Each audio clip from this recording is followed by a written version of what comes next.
Sebagian dari Anda mungkin sudah pernah mendengar istilah kei car sebelumnya. Istilah ini sering dipakai untuk menyebut mobil-mobil JDM yang ukurannya kecil. Selain itu, ada beberapa spesies mobil di Indonesia yang digembar-gemborkan sebagai kei car oleh pihak-pihak tertentu, mungkin agar pemiliknya bangga atau agar harga pasarannya jadi naik. Namun apakah benar mobil-mobil tersebut adalah kei car? Dan sebetulnya apa itu kei car dan apa saja syarat yang harus dipenuhi agar suatu mobil bisa dianggap sebagai kei car?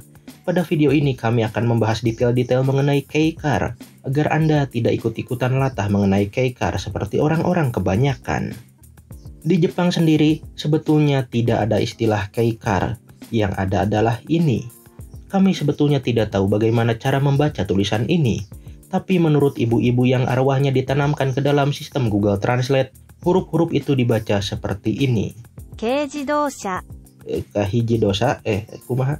Keijidosha. Keijidosha, itu. Apabila diterjemahkan, kei berarti ringan dan jidosa artinya mobil. Sehingga istilah keijidosa bisa diterjemahkan sebagai mobil ringan. Keijidosa itu pula yang akhirnya diterjemahkan oleh orang-orang di luar Jepang menjadi istilah kei car. Di Jepang sendiri, selain disebut sebagai keijidosa, segmen kendaraan ini sering dijuluki oleh masyarakat sebagai kendaraan plat kuning, karena plat nomor untuk keijidosa memiliki warna yang berbeda dari kendaraan-kendaraan lainnya. Plat nomor keijidosa untuk penggunaan pribadi memiliki latar kuning dengan tulisan hitam, sedangkan keijidosa komersial menggunakan latar hitam dengan tulisan kuning. Ini berbeda dengan kendaraan-kendaraan normal yang menggunakan latar putih dengan tulisan hijau atau latar hijau dengan tulisan putih. Keijidosa atau kei car bermula dari akhir dekade 1940-an. Saat itu perekonomian Jepang sedang rusak karena Jepang menjadi pihak yang kalah pada Perang Dunia Kedua. Pemerintah Jepang menyadari bahwa salah satu unsur terpenting untuk membangun ekonomi yang sedang terpuruk adalah logistik dan transportasi. Sehingga pemerintah Jepang merasa bahwa pembangunan industri otomotif, terutama mobil, dapat mempercepat pemulihan perekonomian negara. Namun sayang sekali mayoritas penduduk Jepang pada saat itu tidak mampu beli mobil, hanya mampu beli sepeda atau paling mentok sepeda motor. Selain karena harga mobil yang mahal, biaya yang harus dikeluarkan secara rutin oleh pemilik mobil juga cukup banyak. Di Jepang terdapat 3 macam pajak mobil. Ada pajak yang harus dibayar ketika mobil tersebut pertama kali dibeli, ada pajak yang dihitung berdasarkan bobot mobil tersebut, dan ada pula pajak tahunan. Kemudian semua mobil di Jepang wajib diasuransikan. Asuransi tersebut tidak hanya menanggung mobilnya, tapi juga menanggung kerugian-kerugian yang mungkin ditimbulkan oleh mobil tersebut. Misalnya jika mobil tersebut nabrak orang, pengobatan orang yang tertabrak tersebut juga ditanggung oleh asuransi. Selain itu, di Jepang juga terdapat uji kelayakan kendaraan, macam uji KIR di Indonesia. Tapi di Jepang ini berlaku untuk semua jenis kendaraan, tidak seperti di Indonesia yang hanya berlaku bagi kendaraan-kendaraan tertentu saja. Dan apabila tidak lulus, pemilik kendaraan tidak perlu menyuap petugas pengujinya, tapi mereka wajib memperbaiki kendaraan tersebut. Apabila kerusakannya tidak terlalu berat, biasanya tempat uji juga dapat melakukan perbaikannya, sampai kendaraan tersebut bisa lulus ujian. Terakhir, pemilik mobil di Jepang juga harus membuktikan bahwa ada garasi yang dapat digunakan untuk menyimpan mobil tersebut, untuk memastikan bahwa mobil tersebut tidak parkir di pinggir jalan.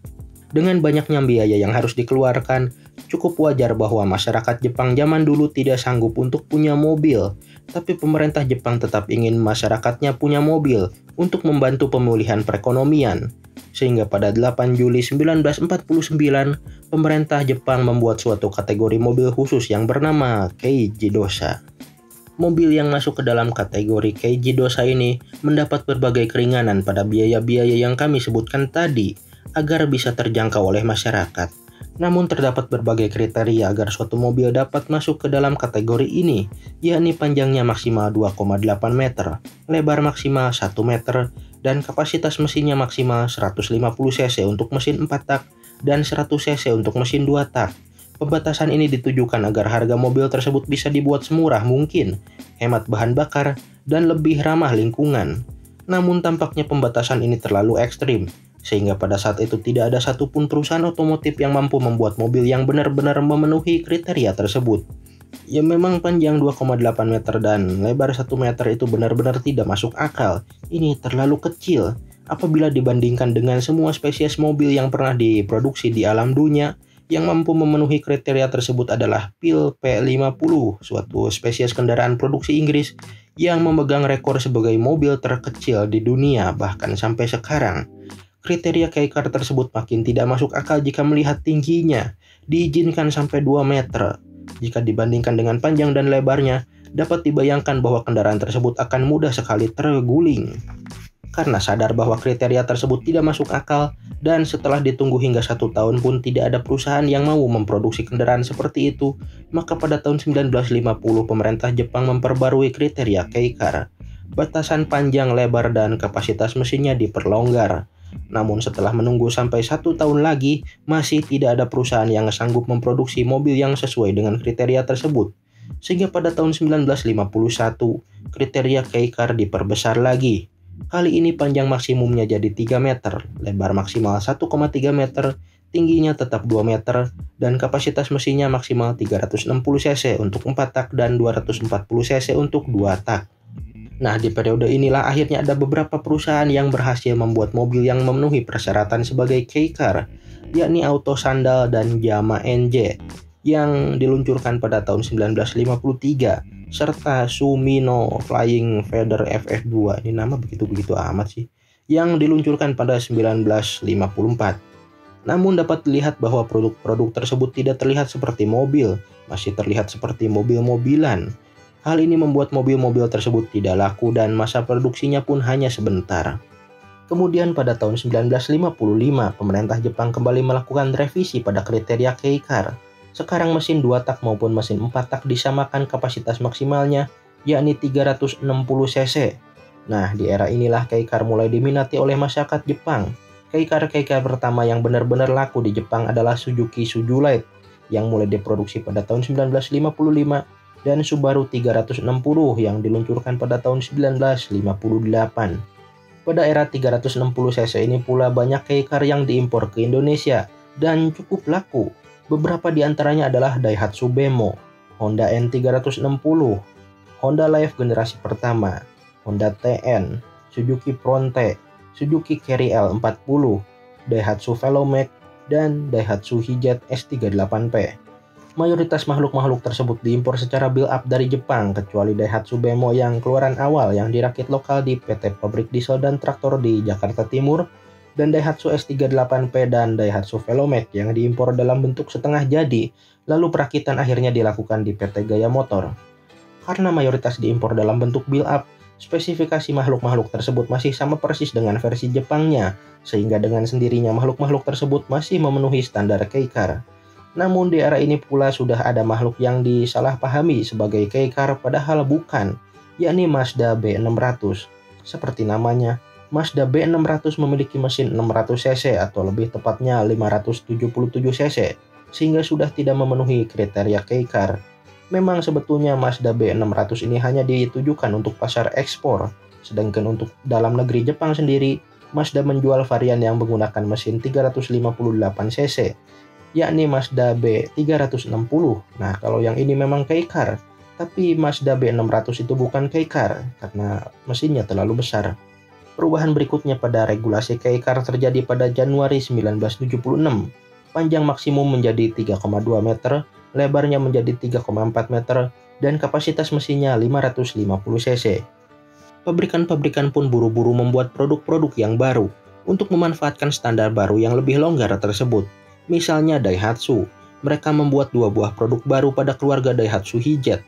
Ada Hijet S40 yang juga dikenal dengan nama Hijet 55.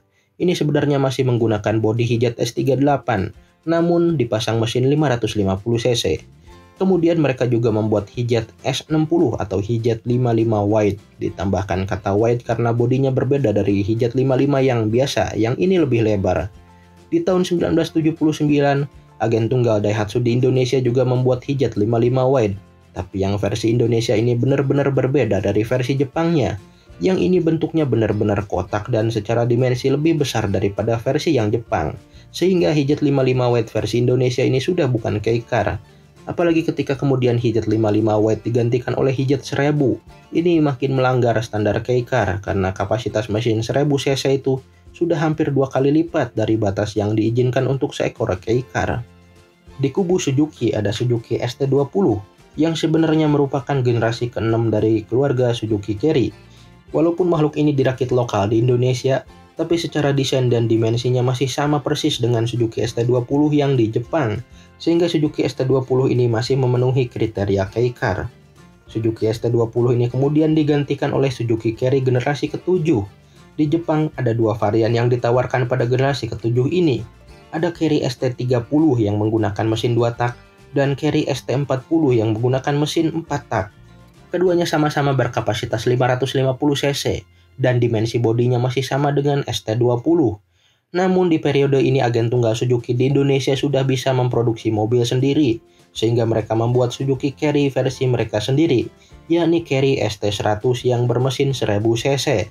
Selain kapasitas mesinnya yang jelas tidak memenuhi standar kei car, dimensi bodinya juga lebih besar dari Carry versi Jepang, sehingga Suzuki Carry 1000 ini juga sudah bukan kei car lagi. Selain Daihatsu dan Suzuki, di era ini Mitsubishi juga pernah dagang kei car di Indonesia, yakni Mitsubishi Mini Cab generasi ketiga, yang di Indonesia juga dikenal dengan nama Mitsubishi Colt Mini Cab L100.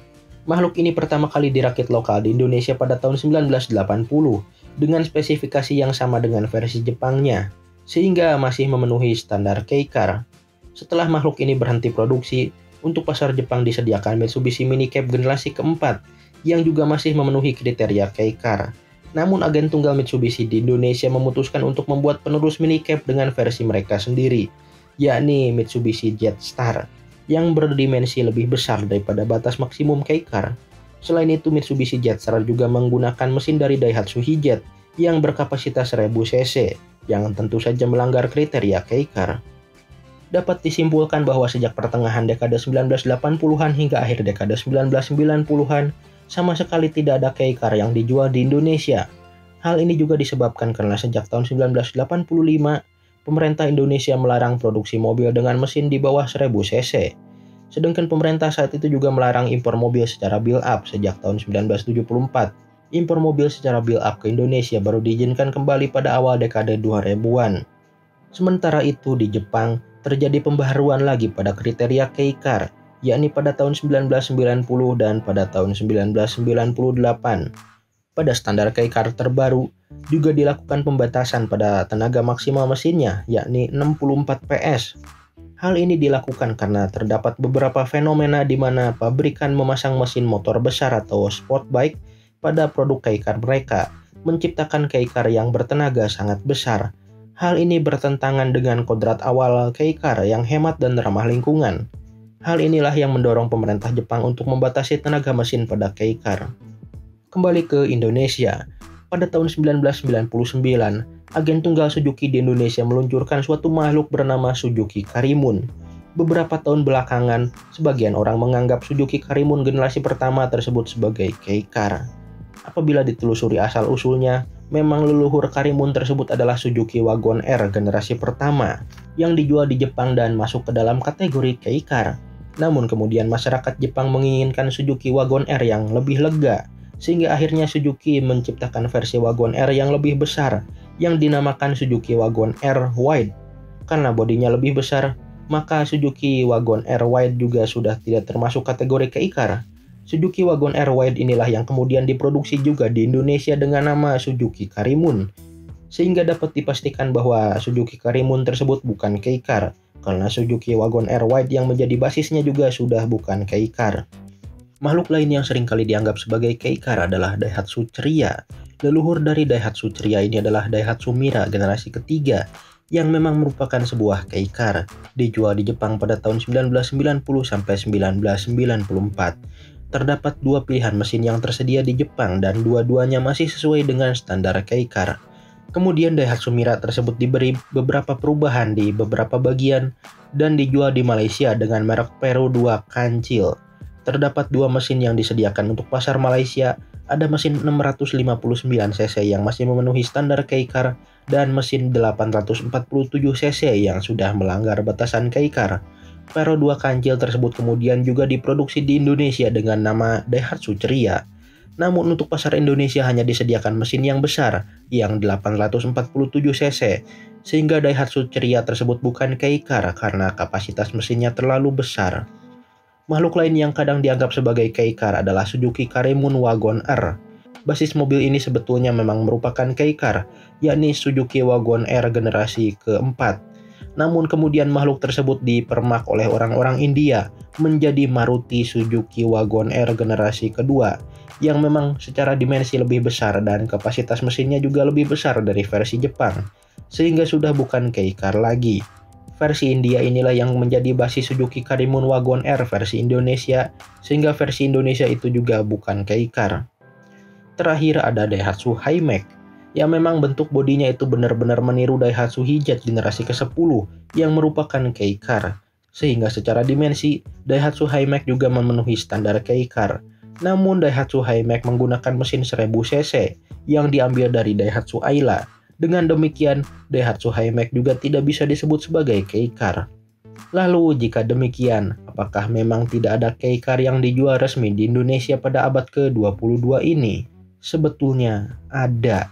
Kami menemukan suatu makhluk bernama Daihatsu Copen generasi kedua, yakni suatu kei car berbentuk sedan konvertibel yang dijual di Jepang sejak tahun 2014. Makhluk ini sempat dijual secara resmi di Indonesia oleh agen tunggal Daihatsu pada tahun 2015 sampai 2019. Karena diimpor secara build up langsung dari Jepang, maka Daihatsu Copen yang dijual di Indonesia sama persis dengan yang dijual di Jepang, sehingga masih memenuhi semua syarat-syarat kei car. Berdasarkan penelusuran kami, Daihatsu Copen ini merupakan satu-satunya kei car yang benar-benar kei car yang dijual secara resmi oleh agen tunggalnya di Indonesia pada abad ke-22 ini. Silahkan Anda komentar apabila ternyata ada yang lain. Ya memang belakangan ada pula beberapa orang iseng mengimpor kei car secara build up melalui importir umum, tapi itu cenderung untuk gaya-gayaan saja. Karena menggunakan kei car di Indonesia sebetulnya tidak menguntungkan. Harganya akan mahal karena diimpor melalui importir umum kecuali Daihatsu Copen yang tadi. Padahal dimensinya kecil sehingga daya angkutnya pun sangat terbatas. Dan di Indonesia tentu saja kei car tidak mendapatkan keringanan-keringanan seperti yang mereka dapatkan di Jepang. Sehingga mengimpor kei car ke Indonesia lewat importir umum tidak mendatangkan manfaat selain hanya untuk keren-kerenan saja. Hal ini berbeda dengan di Jepang. Di sana berbagai keringanan yang didapatkan oleh kei car membuat segmen ini masih menjadi favorit hingga sekarang. Dari 5 mobil terlaku di Jepang pada tahun 2021, 3 diantaranya adalah kei car, yaitu Honda N-Box, Suzuki Spacia, dan Daihatsu Tanto. Demikianlah pembahasan kami mengenai kei car. Silahkan komentar apabila ada info penting yang belum tercantum pada video ini. Terima kasih telah menonton.